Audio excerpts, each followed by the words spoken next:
Olá, leitores e leitoras! Tudo bem com vocês? O meu nome é Isadora Rinert, esse aqui é o canal Batalhas Literárias e, primeiramente, vocês devem estar pensando, nossa, que câmera boa! Sim. Ontem eu fui ver a minha mãe e meu irmão e aí acontece, assim, que eu troquei meu celular. Então agora eu tenho um celular com câmera boa, então agora vocês vão me enxergar. Não é tão bom assim, mas tudo bem. Vamos seguir o baile. Então, no vídeo de hoje, como prometido no vídeo anterior, nós teremos uma opinião sobre O Coração do Leão, da Mia Sheridan, que é aquele livro que eu falei no último vídeo, que eu dei meio que a sinopse ali, né, falando sobre a coleção dos signos do amor. Então, hoje nós vamos ter a sinopse, a opinião com e sem spoilers em momentos separados do vídeo, tá?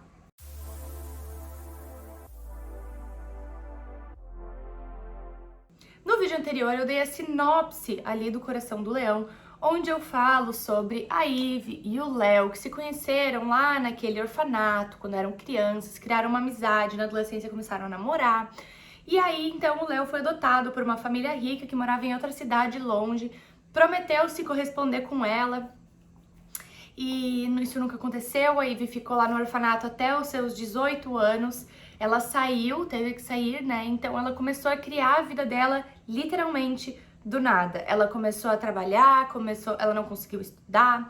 Então, na vida adulta dela, que é onde a gente tem o atualmente no livro, a Ivy tem o trabalho dela, que é basicamente sendo faxineira ou tipo bicos em alguns lugares, como garçonete, como qualquer coisa. Ela tem um círculozinho de amigos e ela não tem namorados, porque, como mencionado no vídeo anterior, ela ainda sente essa lealdade pelo Léo, né? Então, o primeiro, entre aspas, plot dessa história, e eu vou explicar um pouco da teoria dos plots depois, mas o primeiro plot da história, até que chega então o Jake Madison pra meio que balançar a vida dela.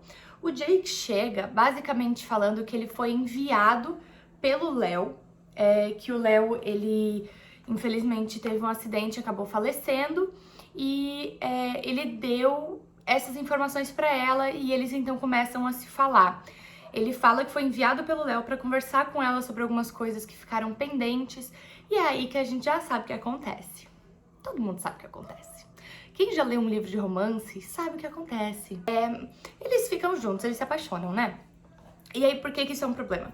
Porque o Jake é uma pessoa misteriosa, ele guarda muitos segredos, ele é extremamente rico, e a Ivy é totalmente o contrário. Ela é basicamente um livro aberto, ela é muito pobre e ela não tem segredos. Basicamente ela conta tudo, assim, porque não tem o que guardar segredo, né?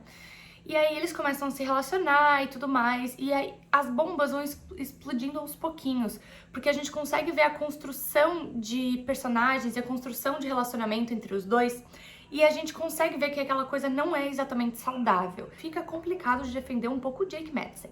Mas assim, muita gente passa o famoso bueno pro Jake, por quê? Porque ele é gostoso. A gente não pode mentir, ele é gostoso. Como basicamente todos os homens nesse universo literário de romance adulto, não tem um romance adulto que o cara seja feio, né? Felizmente, temos isso aí conosco. Todos os homens são bonitos e ricos, na maioria. Tudo bom. Vamos passando pra frente, né?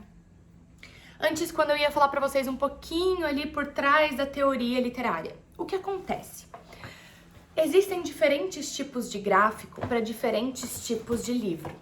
O gráfico que eu falo é o gráfico de conexão emocional com o leitor e de desenvolvimento, clímax e depressões entre as narrativas. Então, simplificando isso para vocês, tá? Lembra quando eu falei da jornada do herói? É tipo isso. Agora pensa isso numa linha, num gráfico. Então começa com tudo certinho.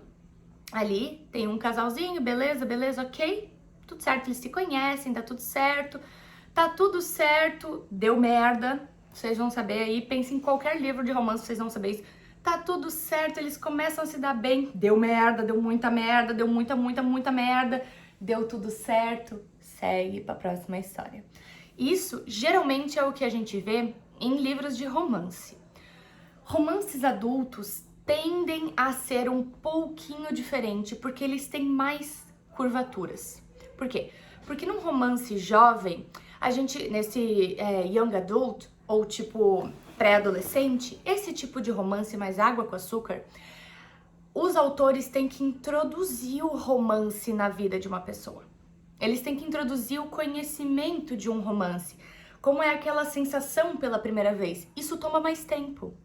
Então, como esse aflorar de sentimentos ocupa toda essa linha aqui, quando dá alguma merda que geralmente não tem muito a ver com o casal brigar, tem a ver com questões externas, geralmente, é fácil recuperar com uma subida.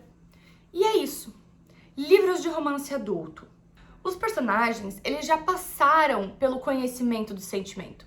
Eles já passaram pelo conhecimento de ser adulto, de gostar de alguém, mesmo que às vezes não tenha o afloramento ali sexual, né? O conhecimento sexual, mesmo assim, a gente consegue saber que eles já foram introduzidos a sentimentos, coisa que nos romances pré-adolescentes não tem, porque os adolescentes estão aprendendo a amar. Os adultos já sabem amar. Ou estão ali, né, tipo, tem os famosos bad boy que estão lutando pra não amar, mas enfim, vocês entenderam o que eu quis dizer. Então, no romance adulto, a gente precisa de mais dessas curvas pra gente conseguir ficar preso na história. Porque se for só aquela coisa monótona de... pensa comigo, tá? Se fosse um lance meio tipo assim, um casal se conhece, eles estão se conhecendo, eles estão se amando, eles fazem os chiruleiros todo dia, eles se amam, eles se amam, eles se amam. Amam, aqui já tá nas 200 páginas, tá? Eles se amam, briga, resolveu, acabou. Ia ser insuportável. Por isso que em livros adultos a gente lida mais com frustrações, porque tem muitas dessas curvas que a gente fica ali tipo, puta que pariu, tá, e agora, qual que vai ser a merda dessa vez? Por que vocês acham que After deu tão certo quando foi lançado, apesar de ser muito errado? Porque sempre teve esses altos e baixos, e aí quando tem o baixo, por instinto, tu espera que aquilo melhore, então tu continua lendo pra aquilo melhorar, e aí quando aquilo melhora, cai de novo, então tu fica ali querendo saber, tipo, tá, vai acabar tudo bem ou não, caralho? Tudo bom. Então, esse livro em específico, da Mia Sheridan, ele não tem tantas curvas, ele não tem curvas tão íngremes. É isso que eu vou falar. Ele não tem curvas tão íngremes, ele tem algumas curvas, alguns tropeços ali, que tu toma um susto e aí tu fica sentida, mas logo depois já passa e aí volta mais um susto. Não é como os outros livros dela, que vão vir nos outros meses, que são uma coisa, tipo, explosiva, assim, que tu não sabe nem direito o que tu tá fazendo na tua vida. Não é. Mas essas curvas são o suficiente pra te prender na história e pra te fazer querer continuar a ler o livro. Então, eu espero que vocês tenham entendido essa parte meio teórica, sim. Eu acho importante sempre trazer um pouco do teórico pros meus livros, pros meus vídeos, perdão. Por quê? Apesar de ser um pouco, às vezes, maçante ou chato pra vocês, eu acho importante, porque daí vocês têm esse conhecimento da teoria por trás e às vezes vocês conseguem desvendar livros e decidir ou escolher o que vocês mais gostam de ler e o que vocês não gostam de ler. Exemplo, eu não gosto muito desse negócio de emoção assim. Beleza, então, um gráfico, por exemplo, literário, né? Falando teoricamente, com muitas curvas, não vai ser do teu gosto pessoal. Tu vai gostar de uma coisa mais estável. E tudo bem. Não, eu gosto de emoção, eu gosto de sofrer. Então, um livro romântico com várias curvas íngremes é o que tu vai gostar de ler. Por isso que eu trago pra vocês. Porque eu acho que conhecimento é uma coisa que ninguém te tira. E porque eu acho que isso acrescenta e agrega muito na leitura de vocês. Porque a partir do momento que vocês sabem... Vocês que são leitores já sabem disso. Vocês estão lendo ali um livro, falta 100 páginas pra terminar o livro. Tá tudo bem. E tu tem alguma coisa errada. Por quê? Por quê? Por que não pode terminar o livro tranquilo?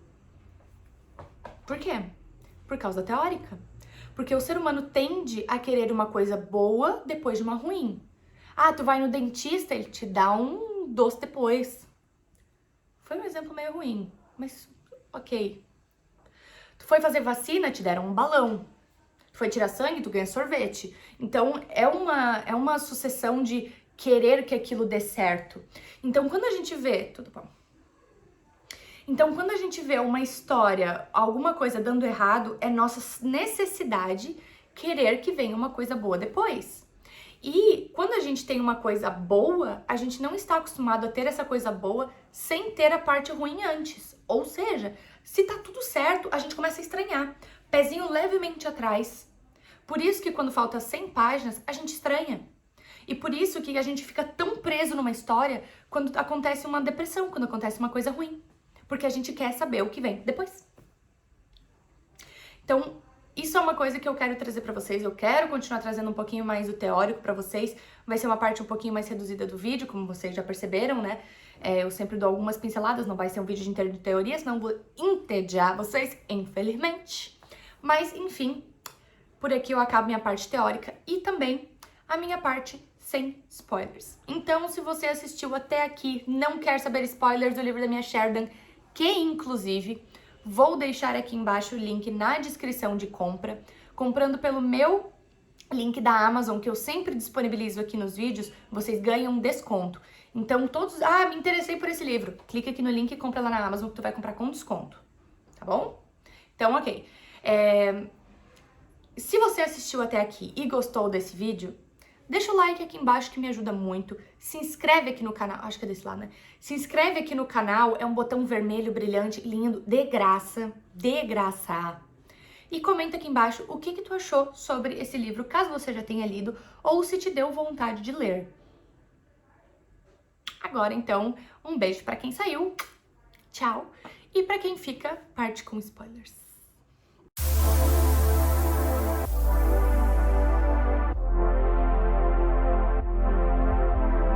E aí? Tudo bom? Agora eu posso ficar um pouquinho mais confortável, porque só os faixas ficam aqui no final. Então, ou ninguém, né? Então eu tô falando sozinha. Eu já tô falando sozinha, mas... Enfim. Então, o que eu achei sobre esse livro, galera? Eu passei raiva nele muitas vezes. Porque eu gosto muito de ler romances adultos, justamente porque eu sou o tipo de pessoa que gosta dessas depressão louca, assim, dessas... reviravolta nos livros. Eu amo um plot twist muito bem construído. Esse livro, pra mim... Tremi a câmera toda. De novo, tudo bom. Por que eu comecei com ele? Ele não é o primeiro da série, o primeiro da série é A Voz do Arqueiro. Mas por que eu comecei com ele? Porque ele é o mais fraco da série, pra mim. Pra mim. Eu acho ele fraco. Comparado aos outros livros. Tenhamos isso muito claro. Comparado aos outros livros, ele é o mais fraco da série, porque ele não tem essas curvas tão íngremes assim. Se tu é uma pessoa um pouco mais romântica, que gosta de uma coisa mais água com açúcar, uma coisa, tipo, que tem alguns plot twists, mas não é uma coisa tão pesada, esse é o livro pra ti. Tu vai amar o livro. Se tu é uma pessoa que nem eu, que gosta de emoção, tu vai gostar do livro, mas não tanto... Desculpa. Mas não tanto quanto tu vai gostar dos outros livros. Ainda assim, eu te recomendo ler esse, porque é uma boa introdução ao mundo da minha Sheridan. E também porque ele é um dos poucos que é legalizado aqui no Brasil. Legalizado não, né? Que é distribuído aqui no Brasil. Porque eu não sei o que aconteceu com as editoras, que elas simplesmente pararam de produzir os livros da minha Sheridan aqui no Brasil. Eu fico puta, mas tudo bem. Segue o baile. Então, depois, gente, que o Jake Madison aparece... A gente já fica com uma pulga atrás da orelha e a gente meio que sabe o porquê, mas não sabe ao mesmo tempo, né? Acontece que eles começam a se relacionar. O Jake é extremamente rico, o que deixa ela meio desconfortável. Ele tem uma ex-namorada que é uma babaca. E isso a gente já fica com o ranço da guria. Coitada da guria, sabe? Ela apareceu, a gente já tem ranço. Depois a gente descobre por que a gente tem ranço dela, mas... Tudo bom. E aí eles começam a se relacionar mais e mais e mais, e a gente tem aquele negócio da personagem virgem, porque ela tava se guardando pro Léo, e aí o Jake tira a virgindade dela, mas então, agora o big spoiler, o big plot da história, o Jake Madison é o Léo. Tan, tan, tan, tan. ele é o Léo. E isso era uma coisa relativamente previsível. Quando eu li a primeira vez, eu tinha 14 anos, então pra mim não foi tão previsível porque eu ainda estava começando a literatura adulta. Eu não entendia direito como é que funcionava o troço. Até porque eu também não entendia direito como é que funcionavam os outros troços. Então, tudo bom. Então vamos seguir adiante, né? O Jake é o Léo. O Léo, quando saiu, ele começou a ter uma vida um pouco mais problemática e ele não queria trazer a Ivy para aquele meio problemático dele. Ele começou a crescer, ele começou a se envolver com os pais dele, enfim, ele passou por várias coisas, ele realmente sofreu um acidente, e aí é ali onde ele disse que o Léo morreu e o Jake Madison nasceu, ele pediu para ser começado a chamar de Jake, então todos chamam ele de Jake. E a gente descobre isso, na verdade, por pistas que as pessoas vão deixando, então, tipo, essa ex-namorada dele fala pra Ivy, tipo assim, boa sorte, ele não conseguiu esquecer aquele amor dele da infância. E aí a Ivy já fica tipo, amor de infância, que esquisito. Mas ela dói no coração dela porque ela ama ele. E aí ela vê uma tatuagem nas costas, não sei o que, tipo umas... Eu lendo, eu amo, mas ao mesmo tempo me dá uma preguiça porque assim, é previsível quando tu já conhece o mundo da literatura adulta. Tá bom. Eu não tenho muito mais o que falar, eu só tenho que falar que eles ficam juntos no final e depois tem uma continuação. Continuação não, né? Tem tipo um outro livro também sobre a Ivy e o Léo, mas aí é o Léo contando a história. Por que que eu acho que esse livro é um livro bom? Porque geralmente a versão do cara é um saco, é a mesma história. Mas por que que a versão dele é legal? Porque ele mostra como é que foi a vida dele depois da adoção. Então, vale a pena ler. Eu, particularmente, hoje não compraria mais esse livro, mas eu consigo desconto pra vocês, tá aqui embaixo na descrição. Então, compra, vai que tu gosta, tem sempre a possibilidade de tu gostar. Caso tu já tenha lido, tu concorda com a minha opinião? Deixa aqui embaixo nos comentários, sem dar spoiler, ou então comenta tipo spoiler e aí dá vários enters e daí coloca lá embaixo pra eu saber, tá? Porque eu não conheço muitas pessoas que leram esse livro, essa série de livros. Poucas pessoas conhecem a minha Sheridan por essa série. E eu queria muito saber o que vocês acham, tá? O vídeo da semana que vem vai ser um Sinceriza. Então eu espero vocês aqui pra gente tascar lenha num dos livros. Eu vou gravar ele agora, na verdade, então eu vou ficar com a mesma roupa, a mesma maquiagem, mesmo tudo. Um grande beijo. E eu espero que vocês tenham gostado dessa minha maravilhosa câmera, que ela é muito linda e muito boa, né? Dá pra ver tudinho. Obrigada por ter assistido até aqui. Eu te agradeço muito, te espero semana que vem. Um grande beijo e tchau!